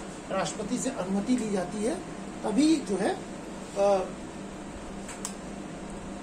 उसमें से कोई पैसा निकाला जा सकता है। इसके अलावा वो केंद्र और राज्य के मध्य सहयोग के लिए यानी फाइनेंसेस के बंटवारे के लिए वो एक वित्त आयोग की भी स्थापना करते हैं। केंद्र और राज्य के मध्य वित्त के बंटवारे के लिए, सेंटर और स्टेट के मध्य, केंद्र और राज्य के मध्य वित्त के बंटवारे के लिए, ठीक। तो इस प्रकार से ये उनकी फाइनेंशियल पावर्स है, ठीक। तो 6 उनकी शांतिकालीन शक्तियों में 3 हमने देख ली, एग्जीक्यूटिव पावर्स, लेजिस्लेटिव पावर्स और फाइनेंशियल पावर्स। अब हम राष्ट्रपति की चौथी शक्ति यानी कि जुडिशियल पावर्स को देखते हैं, विच इज वेरी इंपॉर्टेंट, ठीक। या एक काम करते हैं, जुडिशियल पावर्स को हम लोग सबसे लास्ट पे देखेंगे क्योंकि उसी के साथ फिर हम क्षमादान की शक्तियों को भी देखेंगे। तो उसकी अगली शक्ति हम कूटनीतिक शक्तियों को देखते हैं, डिप्लोमेटिक पावर्स, ठीक। तो डिप्लोमेटिक पावर्स कौन सी, कूटनीतिक शक्तियां। डिप्लोमेटिक पावर्स में क्या देखिए, सारे जो भी राजदूत, एम्बेसडर्स, है ना, ये सबका जो अपॉइंटमेंट होता है वो राष्ट्रपति की ही बिहाफ पर होता है ना। राष्ट्रपति ही जितने भी डिप्लोमेट्स का ये सारी चीजों का जो अपॉइंटमेंट होता है वो राष्ट्रपति करवाते हैं। भारत में जितनी भी अंतर्राष्ट्रीय संधियां भारत करता है विदेश देशों के साथ, वो सब राष्ट्रपति के ही नाम पर होती है ना। आप देखिए विदेशी संबंधों के लिए राष्ट्रपति के भी दौरे लगते हैं। तो जितने भी डिप्लोमेटिक पावर्स है वो नहीं कर, यानी एम्बेसडर्स की नियुक्ति करना, हाई कमिश्नर्स की नियुक्ति करना, इसके अलावा जितनी भी इंटरनेशनल ट्रीटीज होती है इंडिया की, वो सब राष्ट्रपति के ही बिहाफ पर होती है। तो ये कूटनीतिक शक्ति है। इसके अलावा कुछ मिलिट्री पावर्स हैं। मिलिट्री पावर्स क्या है, तो मिलिट्री पावर्स जो है 5वीं शक्ति है मिलिट्री पावर्स। मिलिट्री पावर क्या है भाई, तीनों सेनाओं के सेनापति होते हैं वो। मैंने आपसे बताया आर्टिकल 53(3) के तहत, ठीक। राष्ट्रपति तीनों सेनाओं का सर्वोच्च सेनापति होता है। राष्ट्रपति तीनों सेनाओं का सर्वोच्च सेनापति होता है आर्टिकल 53 के तहत। इसके अलावा राष्ट्रपति ही युद्ध के स्टार्टिंग यानी युद्ध प्रारंभ होने की घोषणा करता है और राष्ट्रपति ही युद्ध की समाप्ति की घोषणा करता है ना। हालांकि जो है, और इसकी अधिसूचना राष्ट्रपति बोल देते हैं कि भाई आज से युद्ध प्रारंभ हो गया इन 2 देशों के बीच, भारत और पाकिस्तान के बीच जो है युद्ध प्रारंभ हो गया। और जब खत्म होता है तो राष्ट्रपति घोषणा करते हैं। हालांकि राष्ट्रपति घोषणा करते हैं लेकिन अधिसूचना हमेशा विदेश मंत्रालय जारी करता है। ये यूपीएससी का क्वेश्चन है, ठीक। कि अगर भारत के किसी देश के साथ युद्ध हो जाए तो उसमें नोटिफिकेशन कौन जारी करता है, तो नोटिफिकेशन हमेशा फॉरेन मिनिस्ट्री जारी करता है, लेकिन डिक्लेरेशन युद्ध का कि अब युद्ध स्टार्ट हो गया है वो राष्ट्रपति करते हैं टीवी पर आकर, ठीक। और नोटिफिकेशन के माध्यम से विदेश मंत्रालय बताता है, ठीक है। ये चीज ध्यान रखिएगा। तो ये उनकी मिलिट्री पावर्स है, इसीलिए राष्ट्रपति के उसमें तीनों सेनाएं हमेशा जो है उनके साथ रहती हैं। इसके अलावा है तो उनकी जुडिशियल पावर, लेकिन आप मिलिट्री पावर से देख के समझिए कि राष्ट्रपति जो है सैन्य न्यायालयों से संबंधित भी निर्णय लेते हैं। वो हम अब इनकी लास्ट पावर जुडिशियल पावर्स में आगे देखते हैं, ठीक। तो न्यायिक शक्तियां क्या है राष्ट्रपति की, इसको थोड़ा ठीक। तो ये 5 शक्तियों को आपने समझा जो पीस टाइम की थी, legislative powers, executive powers, judicial financial powers, diplomatic powers और मिलिट्री पावर्स। अब लास्ट में देखते हैं इनकी न्यायिक शक्तियां यानी कि जुडिशियल पावर्स। राष्ट्रपति की न्यायिक शक्तियां कौन कौन सी हैं, जुडिशियल पावर्स कौन कौन सी हैं, न्यायिक शक्तियां, ठीक। तो न्यायिक शक्तियों में क्या है, वो चीफ जस्टिस ऑफ इंडिया यानी उच्चतम न्यायालय के मुख्य न्यायाधीश हो चाहे न्यायाधीश हो, वो राज्य यानी कि उच्च न्यायालयों के, वे सुप्रीम कोर्ट और हाई कोर्ट दोनों के न्यायाधीशों की नियुक्ति करता है। तो ये भी उसकी एक जुडिशियल पावर है ना। वो सुप्रीम कोर्ट के और हाई कोर्ट के जजेस को अपॉइंट करता है, ये जजेस का अपॉइंटमेंट करता है ना, क्या करता है, अपॉइंट करता है, ये उसकी जुडिशियल पावर है। सुप्रीम कोर्ट और हाई कोर्ट के जजेस का अपॉइंटमेंट करता है। वह किसी भी विधिक मुद्दे पर, किसी भी लीगल इश्यू पर हाई कोर्ट से सलाह मांग सकता है, सॉरी सुप्रीम कोर्ट से सलाह मांग सकता है। वह सुप्रीम कोर्ट से सलाह मांग सकता है, हालांकि सुप्रीम कोर्ट की दी हुई सलाह उसके लिए बाध्य नहीं है कि वो सुप्रीम कोर्ट जो सलाह देगा वो मानना बाध्य है। फिर सुप्रीम कोर्ट से सलाह ले सकता है। हम, आप या कोई साधारण व्यक्ति ले सकता है क्या? अरे प्रधानमंत्री नहीं ले सकते कि भाई ये बताइए इस मैटर पे क्या करें, वो अटॉर्नी जनरल से पूछते हैं। सरकार को सलाह देने का, विधिक जानकारी देने का सलाह किसका काम है? अटॉर्नी जनरल का। लेकिन राष्ट्रपति को अगर किसी मैटर पे सलाह लेनी हो तो सोचिए वो सुप्रीम कोर्ट से सीधा पूछ सकता है ना। वो सुप्रीम कोर्ट जो सबको ऑर्डर दे सकता है, सुप्रीम कोर्ट उससे सलाह ले लेगा, भाई बताओ क्या है इसमें, क्या करना चाहिए, क्या नहीं करना चाहिए। ठीक, इसके अलावा उसके पास अनुच्छेद 72 के तहत, आर्टिकल 72 के तहत उसके पास क्षमादान का अधिकार है। आर्टिकल 72 के तहत क्षमादान का अधिकार, वो क्या है अभी देखेंगे हम, इसको थोड़ा अलग से डिटेल में देखेंगे। क्षमादान का अधिकार ये कौन कौन सा जो है उनके पास पावर है ना, है उसके पास पार्डन की पावर है ना, लघुकरण की है ना, कम्यूटेशन की, परिविलंबन की है, ठीक है, परिहार की है, ये सारी शक्तियां। देखते हैं इसमें क्या क्या होता है। इसके अलावा वीटो करने की उसके पास पावर है। ठीक, तो इवन इसके साथ साथ, क्षमादान के साथ साथ उसको तो मृत्युदंड को भी माफ करने का अधिकार है। उसको मृत्युदंड को भी, यानी कैपिटल पनिशमेंट को भी जो है माफ करने का अधिकार है इसके पास, राष्ट्रपति के पास।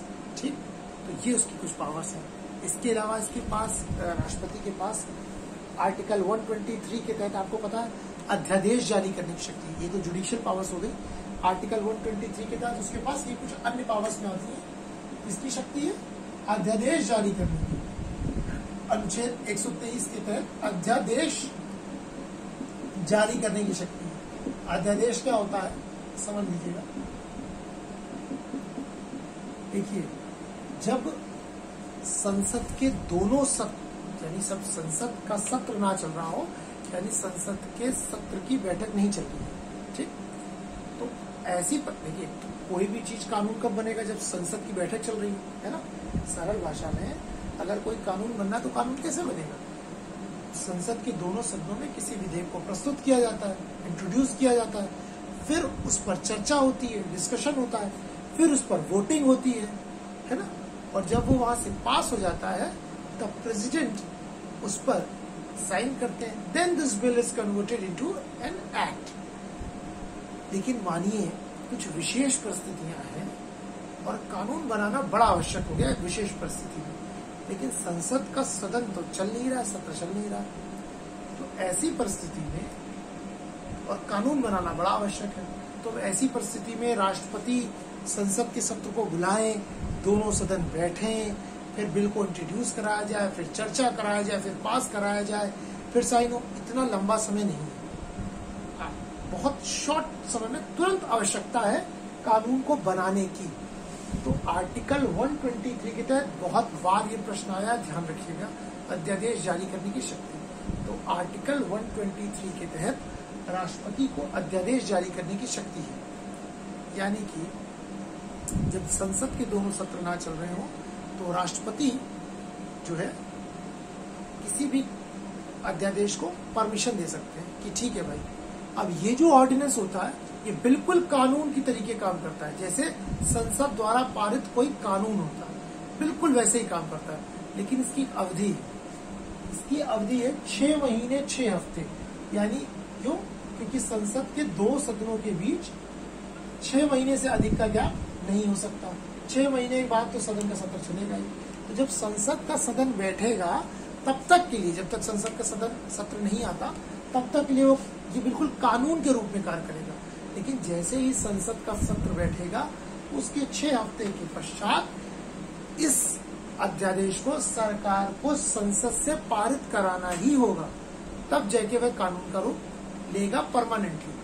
अगर ये पास हो गया तो फिर ये परमानेंट कानून बन जाएगा।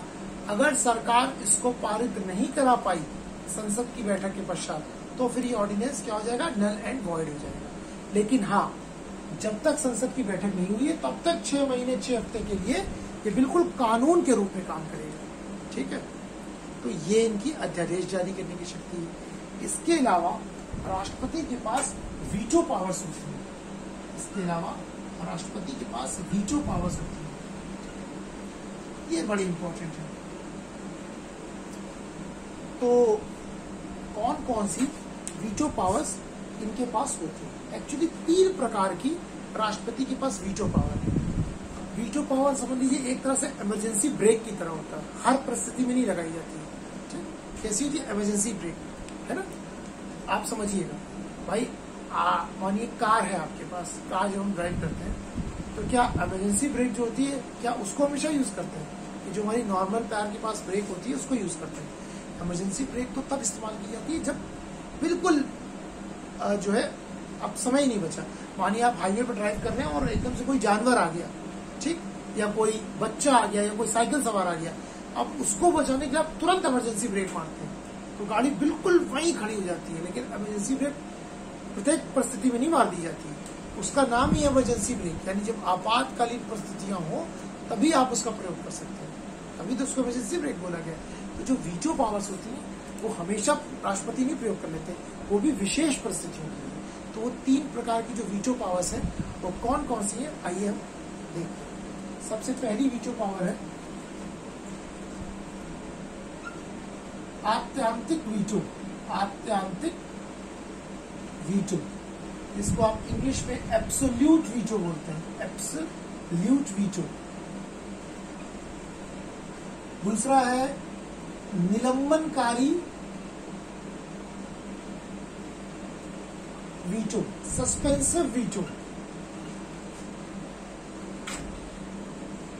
Suspensive veto. और तीसरा वीटो है जेबी वीटो। जेब होता है ना पॉकेट, तो वही वाला जेबी वीटो, इसको इंग्लिश में पॉकेट वीटो बोला जाता है। तो ये 3 प्रकार के वीटो पावर्स संविधान ने राष्ट्रपति को प्रदान किए, 3 प्रकार के। देखते हैं जो है तीनों प्रकार के वीटो कौन कौन से होते हैं। ठीक, देखिए एब्सोल्यूट वीटो या आत्यांतिक वीटो से मतलब है ये राष्ट्रपति की उस शक्ति से है जब वह संसद द्वारा पारित किसी विधेयक को अपने पास सुरक्षित रख लेता है। ठीक, देखिए होता क्या है आत्यांतिक वीटो में, जब संसद द्वारा पारित किसी विधेयक को अपने पास में सुरक्षित रख लेता है। हालांकि जनरली जो है वो इस वीटो का प्रयोग गैर सरकारी विधेयकों के रूप में करता है, यानी जो सरकार के इतर प्राइवेट वीटो, प्राइवेट मेंबर्स जब किसी बिल को इंट्रोड्यूस करते हैं तब, ठीक, प्राइवेट मेंबर्स किसी बिल को इंट्रोड्यूस करते हैं तब ज्यादातर इस वीटो का वो प्रयोग मोस्टली करता है। ठीक, कब? गैर सरकारी विधेयकों, लेकिन वे सरकारी विधेयकों के प्रति भी इस वीटो का प्रयोग करता है। वो कब? वो एक ही परिस्थिति होती है ऐसी, बड़े आसान शब्दों में समझिए, मैं फिर बता दे रहा हूँ। राष्ट्रपति जो है सरकार द्वारा, संसद द्वारा पारित या किसी विधेयक को अपने पास सुरक्षित रख सकता है। विशेषकर वो ये विधेयक जो है अगर वो सुरक्षित रख लेगा तो वो तुरंत क्या हो जाता है, समाप्त हो जाता है ना। अगर वो संसद द्वारा पारित किसी विधेयक को अपने पास सुरक्षित रखेगा तो वो समाप्त हो जाएगा, अधिनियम नहीं बन पाएगा। ठीक, तो वीटो का मतलब ही यही होता है कि वो जो अपने पास सुरक्षित रख ले किसी चीज को, उस पर कानून ना बन पाए। तो जनरली वो 2 कंडीशन में होता है। ज्यादातर प्रयोग जो है राष्ट्रपति वो प्राइवेट मेंबर्स यानी कि गैर सरकारी विधेयक, नॉन गवर्नमेंट बिल्स के लिए यूज करता है। तो नॉन गवर्नमेंट बिल्स का मतलब होता है जो सरकार के इतर विधेयक लाए जाते हैं। ठीक, यानी कि प्राइवेट मेंबर्स के खिलाफ, आप सरल भाषा में गैर सरकारी विधेयक समझ लीजिए। ठीक, non government bills, non government bills, इनके खिलाफ जो है वो ज्यादातर इस वीटो का यूज करता है। लेकिन वह सरकारी विधेयक के खिलाफ भी इस वीटो का प्रयोग करता है। कब? तब करता है कि मानिए किसी विधेयक को सरकार ने पारित करा दिया और पारित कराने के पश्चात ही जो है वह सरकार लोकसभा में अपना बहुमत खो देती है, यानी कि सरकार गिर जाती है। नई सरकार का गठन होता है, नई सरकार सत्ता में आती है और नई सरकार आने के पश्चात राष्ट्रपति को स्वयं बोल दे कि आप इस विधेयक पर हस्ताक्षर मत करिएगा। इस परिस्थिति में राष्ट्रपति उस विधेयक पर जो पिछली सरकार ने पारित करवाया था हस्ताक्षर नहीं करते हैं और फिर वो विधेयक खत्म हो जाता है, कानून नहीं बनता। यानी कि दो कंडीशन में इसका प्रयोग किया जाता है, एक तो गैर सरकारी विधेयकों के रूप में, दूसरा सरकारी विधेयकों के रूप में। सरकारी विधेयक के रूप में सिर्फ एक ही कंडीशन में यूज कर सकते हैं, मैं फिर बता रहा हूँ, सिर्फ एक। कब?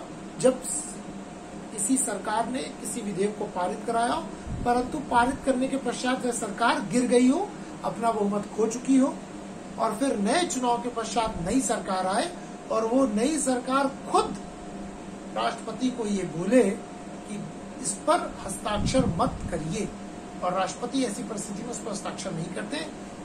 इसको आत्यंतिक वीटो या एब्सोल्यूट वीटो बोला जाता है। आई होप आपको एब्सोल्यूट वीटो इजीली समझ में आ गया होगा। अगले पे आते हैं निलंबनकारी वीटो या सस्पेंसिव वीटो। ये क्या होता है? नाम से ही लग रहा है निलंबनकारी। देखिए, मैंने आपको पहले ही बताया कि राष्ट्रपति के पास जो है पावर होती है कि वह मंत्रिपरिषद की सलाह को एक बार पुनर्विचार के लिए लौटा सकते हैं। भाई राष्ट्रपति का हमेशा मंत्रिपरिषद की सलाह पर ही करते हैं, है ना। मंत्रिपरिषद जो भी चीज की सलाह देती है राष्ट्रपति वही कार्य करता है, ठीक।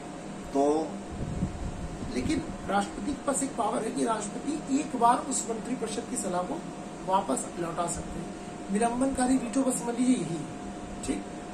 सरकार ने अर्थात मंत्रिपरिषद ने किसी विधेयक को पारित करा के राष्ट्रपति के पास भेजा, समझिए, है ना। भाई बिल को पास करा दिया, राष्ट्रपति के पास भेज दिया। अब राष्ट्रपति के पास क्या है, उस पर साइन कर ही देते हैं। लेकिन मानिए राष्ट्रपति ने उस बिल को देखा और राष्ट्रपति उस बिल से यानी उस विधेयक से जो पारित होकर आया सहमत नहीं, उनको लगता है कि इस पर पुनर्विचार की आवश्यकता है, कुछ चीजों में संशोधन करने की आवश्यकता है। तो उन्होंने मंत्रिपरिषद से बोला कि कृपया एक बार आप इस विधेयक को पुनर्विचार करें। तो राष्ट्रपति ने क्या किया, मंत्रिपरिषद की जो सलाह थी, जो भी विधेयक आया वो एक तरह से मंत्रिपरिषद की सलाह ही तो है कि भाई ये हम करने जा रहे हैं, हमने इसको पास करा लिया, आप साइन कर दीजिए तो कानून बन जाए। तो राष्ट्रपति ने कहा भाई ठीक है, लेकिन इसमें कुछ ऐसे पॉइंट हैं जो मेरी दृष्टि से थोड़ा उपयुक्त नहीं है, आप एक काम करिए, इस पर पुनर्विचार कर लीजिए। अब देखिए राष्ट्रपति के पास एक ही बार इसको वापस लौटाने का अधिकार है, ठीक। अब इससे क्या हुआ, वो कानून थोड़ा डिले हो गया, अब हो गया। अब देखिए यहाँ पर अब मंत्रिपरिषद के ऊपर बात आ गई। अब मंत्रिपरिषद अगर चाहे तो उस बिल में संशोधन कर सकती है, चाहे तो नहीं कर सकती है। अगर उनको लगता है कि राष्ट्रपति ने जो रिकमेंडेशंस की है वो ठीक है, तो फिर वो उनको सुधार करके उस पॉइंट को जोड़ सकती है। लेकिन अगर मंत्रिपरिषद को लगता है कि राष्ट्रपति ने जो सलाह दी है हमें वो हम इसमें ठीक नहीं है और हम इसमें कोई संशोधन नहीं करना चाहते, तो अगर एज इट इज उस बिल को वापस भेज देंगे तो भी फिर राष्ट्रपति को उस पर हस्ताक्षर करना पड़ेगा। यही निलंबनकारी वीटो है कि हुआ क्या, कुछ समय के लिए राष्ट्रपति ने उस विधेयक को यानी उसको बिल बनने से रोक लिया, which is known as suspensive veto. Clear. अब हम आते हैं अपने तीसरे वीटो, जेबी वीटो। पॉकेट वीटो क्या होता है? देखिए पॉकेट वीटो क्या होता है कि राष्ट्रपति किसी विधेयक पर कितने समय में अनुमति देंगे इसकी कोई समय सीमा नहीं तय की गई है। राष्ट्रपति किसी विधेयक पर कितने समय में अपनी अनुमति देंगे इसकी समय सीमा नहीं तय की गई है, ठीक। तो राष्ट्रपति जब किसी बिल को अपने पास अनुमति के लिए रख लेते हैं, है ना, अनिश्चितकालीन समय के लिए, which is known as pocket veto. अब एक प्रश्न आएगा मन में, तो सर ऐसे तो अगर राष्ट्रपति सहमत हो तो हर चीज को अपनी जेब में रख सकते हैं। बिल्कुल रख सकते हैं, लेकिन रखी नहीं जाती। कितना रखेंगे तो जेब भर जाएगी, फिर इसको क्या माना जाएगा, संसद का संविधान का अतिक्रमण।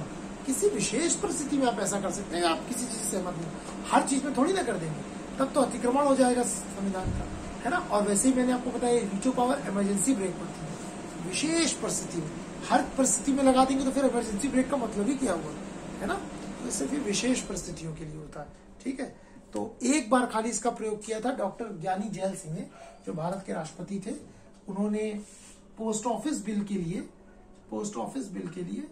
राजीव गांधी के समय में जब आया था, तो जो भारत के राष्ट्रपति थे ज्ञानी जैल सिंह जी, उन्होंने इसका प्रयोग किया था। 1986 में ये बिल आया था। उस समय सिर्फ एक बार आज तक पॉकेट वीटो का प्रयोग हुआ है भारत के राष्ट्रपति ज्ञानी जैल सिंह जी द्वारा, जो राजीव गांधी के समय में डाकघर संशोधन अधिनियम आया था, पोस्ट ऑफिस अमेंडमेंट बिल। उसके द्वारा था कि किसी की भी खत चिट्ठी, तब मोबाइल का जमाना था नहीं, शक के आधार पर खोलकर पढ़ी जा सकती है। तो राष्ट्रपति से सहमत नहीं, उन्होंने बोला ये तो फिर मिसयूज हो सकता है ना, ये तो मिसयूज हो सकता है, किसी की भी चिट्ठी शक के आधार पर खोली जा सकती है, किसकी शक है। अब मानिए आपके हमारे कोई रिश्तेदार जो है वो डाकखाने में हो, है ना, और उसी जिले में, और उनकी हमसे बिल्कुल ना पटती हो, तो भाई वो शक के आधार पर बोल दिया गया कि भाई ये सरकार के खिलाफ हमें शक है, ये व्यक्ति कोई पत्र लिख रहा और खोल के पढ़ लेते, है ना, कि अच्छा फला जी चाचा जी से और मौसा जी से ये बात हो रही है ना। तो इसलिए ज्ञानी जैल सिंह ने इसको अपनी जेब में रख लिया और वो आज तक राष्ट्रपति की पॉकेट में पड़ा ही रह गया। ठीक, this is known as pocket veto, कि वो कितने समय तक अपनी जेब में इसको रख लेते हैं, जब यानी कि एक तरह से सरल भाषा में इस पर अनुमति नहीं देते, which is known as pocket veto. अब हम आते हैं राष्ट्रपति के क्षमादान अधिकार पर, यानी कि राष्ट्रपति की माफी करने की, राष्ट्रपति की क्षमादान करने की शक्ति पर। ठीक, तो हम जानते हैं आर्टिकल 72 के तहत राष्ट्रपति को क्षमादान करने की शक्ति है। ठीक, हालांकि उनकी जो क्षमादान करने की शक्ति है वो दया के आधार पर नहीं है। ठीक, कि दया, किसी पे भी दया आ जाए ऐसे ही कर दे, एक प्रोसेस होता है। राष्ट्रपति के पास रिकमेंडेशन आती है कि सर आप देखिए, है ना, फिर वो गृह मंत्रालय से वो ये रिपोर्ट भेजते हैं और पूछते हैं भाई हमें पूरी रिपोर्ट बताइए इस व्यक्ति की जिसके लिए दया याचिका हमारे पास आई है ना। ऐसे ही नहीं है कि राष्ट्रपति के पास आई, राष्ट्रपति का दिल पिघल गया, उसको देखकर उन्होंने कहा ठीक है जाओ। उसका एक प्रोसीजर होता है। कोई व्यक्ति जो भी संसद में सजा याफ्ता होते हैं या जिसको सजा मिलती है, ठीक, तो राष्ट्रपति के पास वो चीजें आती हैं, फिर राष्ट्रपति से दया के आधार पर ही नहीं, उसको सबसे पहले वो रिपोर्ट गृह मंत्रालय को भेजी जाती है। गृह मंत्रालय फिर उस कैदी का या उस व्यक्ति का सजा का पूरा अवलोकन करता है और फिर उस परिस्थिति से राष्ट्रपति को बताते हैं कि भाई हाँ ऐसी ऐसी है और ये व्यक्ति जेल में इतने साल से बंद है और उसका ट्रैक रिकॉर्ड ठीक है, सारी चीजें, और जेल प्रशासन ने और जेल विभाग ने भी बोला है और फला जगह की राज्य सरकार जहां पर ये बंद है उन्होंने भी बोला है कि हाँ ये कैदी सही है और अब जो है इसको सजा इसकी कुछ कर देनी चाहिए। तो हाँ, अगर आप चाहें तो ग्राउंड्स बनते हैं, आप चाहें तो कर लें। लेकिन अगर गृह मंत्रालय ने रिपोर्ट नेगेटिव दे दी कि नहीं इस व्यक्ति को नहीं दे सकते, इससे गलत मैसेज जाएगा, गलत संदेश जाएगा, तो फिर राष्ट्रपति नहीं भी करते, है ना। ये है राष्ट्रपति की क्षमादान की शक्ति, लेकिन गृह मंत्रालय के रिपोर्ट पर निर्भर करती है। राष्ट्रपति ऐसे नहीं दे देते, तार्किकता के आधार पर मिलती है। ठीक, तो कुल 5 प्रकार की राष्ट्रपति की क्षमादान की शक्तियां हैं, जिसका वर्णन अनुच्छेद 72 में किया गया है। क्षमादान की शक्तियां अनुच्छेद 72 कितनी प्रकार की है? 5 प्रकार की। कौन कौन सी? तो सबसे पहली जो राष्ट्रपति की शक्ति है वो तो है क्षमा, पार्डन। क्या है? क्षमा या पार्डन। इसमें क्या होता है? राष्ट्रपति, चलिए पहले लिख लेते हैं 5। क्षमा, दूसरी है परिहार, परिहार जिसको आप इंग्लिश में रेमिशन बोलते हैं, परिहार यानी कि रेमिशन। ठीक, तीसरी है लघुकरण, तीसरी है लघुकरण जिसको हम कम्यूटेशन बोलते हैं, लघुकरण यानी कि कम्यूटेशन। चौथी आपकी जो शक्ति है वो है विराम, रेस्पाइट, विराम, रेस्पाइट। और जो लास्ट में है वो है परिविलंबन, रेप्राइव, परिविलंबन, रेप्राइव, रेप्राइव। देखिए क्षमा में क्या होता? क्षमा में पूरी तरह से जो है, मानिए इसमें जो भी किसी व्यक्ति को दंड मिला हुआ है या बंद किया गया, सजा को पूरी तरह से माफ कर दिया था, कंप्लीट।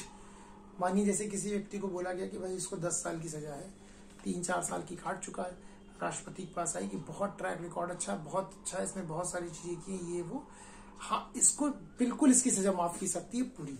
तो अगर राष्ट्रपति को लगता है ऐसा, गृह मंत्रालय की रिपोर्ट के अनुसार, तो क्षमा के तहत वो किसी भी कैदी की बंदी की सजा पूरी तरह माफ कर सकते हैं, कंप्लीट खत्म कर दी गई है ना। यानी जैसे राष्ट्रपति ने बोला कि भाई मैं क्षमा, पार्डन के तहत इसकी क्षमा को, इसकी सजा को माफ करता हूं, तो वहां पर क्या होता है, यानी क्षमा का अगर शक्ति का प्रयोग किया तो पूरी तरह से जो है शक्ति, यानी कि उस व्यक्ति की सजा जो है क्या हो जाएगी, खत्म हो जाएगी। दूसरी हमने लिखी परिहार। इसमें इसका अर्थ है कि किसी व्यक्ति को जिसको सजा मिली है उसमें दंड की प्रकृति में परिवर्तन किए बिना, दंड की प्रकृति में यानी नेचर में परिवर्तन किए बिना सजा को कम करना, दंड की प्रकृति में परिवर्तन किए बिना सजा को कम करना, दंड की प्रकृति में परिवर्तन किए बिना सजा को कम करना। ठीक, मानिए किसी व्यक्ति को 5 साल के कठोर कारावास की सजा मिली हुई है, कितने की, 5 साल की, 5 साल के कठोर कारावास की सजा मिली है। ठीक, अब राष्ट्रपति ने उसकी सजा को देखा कि भाई ये व्यक्ति अच्छा है, इसका ट्रैक रिकॉर्ड सही है, गलती से एक बार इसने जो है ये इससे अपराध बोध हो गया था और गलतीवश हो गया था, मानिए अपने परिवार की रक्षा के लिए उसको किसी की हत्या करनी पड़ गई, और बिल्कुल ट्रैक रिकॉर्ड उसका अच्छा है, पढ़ा लिखा शिक्षित दिमाग वाला व्यक्ति है जो राष्ट्र को कुछ दे सकता है। तो ऐसी परिस्थिति में राष्ट्रपति परिहार का प्रयोग करते हुए दंड की प्रकृति में परिवर्तन किए बिना सजा को कम कर सकते हैं। अर्थात मानिए 5 साल का कठोर कारावास है तो राष्ट्रपति इसको सीधा घटा के 2 साल का कठोर कारावास कर देंगे। तो अब यहाँ पर क्या किया, राष्ट्रपति ने नेचर में अंतर नहीं किया।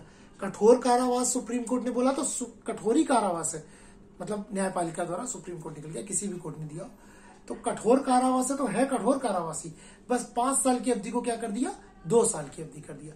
तो परिहार में सजा के नेचर को बदले बगैर उन्होंने क्या कर दिया, सजा को कम कर दिया। और लघुकरण में क्या होता है, यहाँ पर दंड के स्वरूप को ही बदल दिया जाता है। यहाँ पर दंड की प्रकृति को बदलकर, ठीक, सजा को कम करते हैं, बदल कर सजा को कम करते हैं, है ना। मानिए किसी व्यक्ति को मृत्यु दंड मिला है किसी सजा के लिए, ठीक, किसी व्यक्ति को सॉरी जो है वो मृत्यु दंड मिला हुआ, लेकिन राष्ट्रपति की नजर में गृह मंत्रालय की रिपोर्ट के अनुसार लगता है कि नहीं,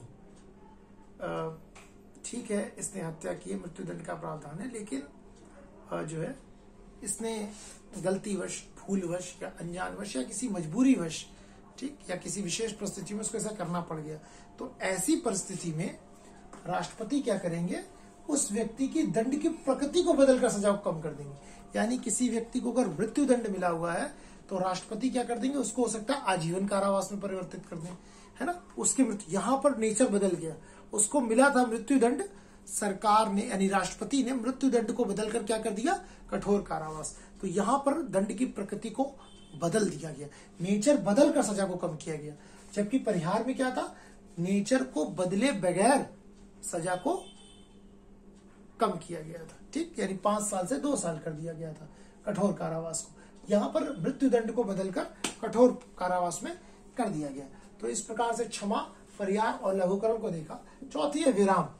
विराम क्या होता है, इसका अर्थ है कि किसी विशेष परिस्थिति में सजा को कम करना, किसी विशेष परिस्थिति में सजा को कम कर देना, ठीक। जैसे मानिए किसी विशेष परिस्थिति में सजा को कम करना, मानिए कोई अपंग व्यक्ति है ना, विकलांग व्यक्ति ने कोई परिस्थिति में सजा को कम करना, ठीक। मानिए किसी व्यक्ति को सजा मिली है, अब वो अपंग व्यक्ति है ना, या दिव्यांग व्यक्ति है, ठीक। तो जेल प्रशासन ने बोला कि देखिए भाई, इसको कठोर कारावास की सजा है और सजा ये नहीं कर पाएगा, 5 साल तो बिल्कुल ही नहीं कर पाएगा। एक काम करिए, इसकी सजा को थोड़ा सा जो है कम कर दिया जाए, मेरे हिसाब से कि नहीं कर पाएगा। या फिर कोई महिला अगर गर्भवती है और जेल में बंद है, तो ऐसी परिस्थिति में कैसे वो जो है वो सारी चीज कर सकती। तो इस परिस्थिति में विराम के तहत विशेष परिस्थिति में सजा को क्या कर दिया जाता है, कम कर दिया जाता है। और जबकि परिविलंबन में विशेष परिस्थिति में सजा को रोक दिया जाता है, विशेष करके मृत्युदंड को, है ना। विशेष परिस्थिति में सजा को मृत्युदंड को रोक दिया जाता है। अगर कोई चली गई दया आज का, मानिए कल किसी व्यक्ति को मृत्यु की दंड की सजा मिलनी और आज दया आज का पहुंच गई, तो राष्ट्रपति ने बोला कि माफ नहीं की, बोला रुक जाओ, दया आज का ही इसमें विचार कर लेने दो। अगर राष्ट्रपति को लगता है तो फिर मृत्युदंड को माफ कर सकते हैं, लेकिन अगर राष्ट्रपति को नहीं लगता तो फिर दे सकते हैं। लेकिन हाँ, विशेष परिस्थिति में आई तो रोक सकते हैं, कुछ परिस्थिति के लिए, कुछ समय के लिए उसको रोक सकते हैं। तो ये राष्ट्रपति की कुछ क्षमादान शक्तियां हैं, ठीक। ये राष्ट्रपति की क्या है, क्षमादान शक्तियां हैं, ठीक। इसका हमने अभी इसको हमने अभी विशेष रूप में देखा है। तो ये पूरा जो है राष्ट्रपति का चैप्टर जो है हमने देख लिया है, राष्ट्रपति के चैप्टर को समझ लिया है, पढ़ लिया, ठीक। तो आशा करता हूं कि राष्ट्रपति का चैप्टर जो है आपको क्लियर हुआ होगा, ठीक। और अब हम अपनी नेक्स्ट क्लास में एक नेक्स्ट चैप्टर के साथ शुरुआत करेंगे। तब तक के लिए thank you very much and जय हिंद टू एवरीवन। Thank you.